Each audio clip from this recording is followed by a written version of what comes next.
Cordelia Calista Morley Cox, Autobiography, 1823–1909. Cordelia Calista Morley Cox, 1823–1915. Autobiography, 1823–1909. Autobiography of Cordelia Morley Cox. While I am on earth and able to write with the pen in my own hand, I will give to my children and my children's children a testimony that I know that God lives and will bless all those who wish to do His will. I was baptized when 8 years old. I always tried to bear a good name and follow the teachings of my parents and those whose right it was to rule over me. In the spring of 1844, plural marriage was introduced to me by my parents from Joseph Smith, asking their consent and a request to me to be his wife.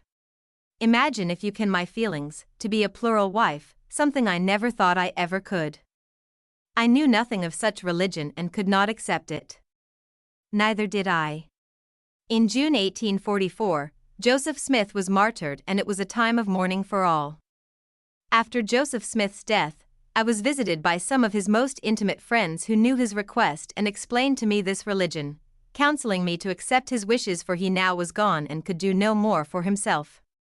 I accepted Joseph Smith's desire, and in 1846, January 27, was married to your father in the Nauvoo Temple.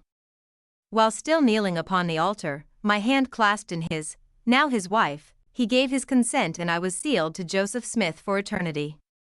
I lived with your father and loved him. I was satisfied with the course I had taken.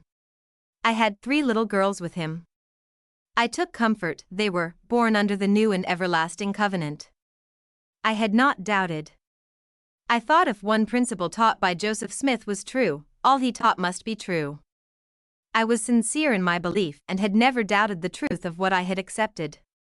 Still, I had no testimony for myself of the truth of such a principle, and became acquainted with the trials and hardships of such a life, but was satisfied and contented in the course I had taken.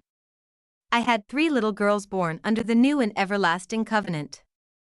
I loved them and took good care of them. The Latter-day Saints were preparing to leave and come to Utah.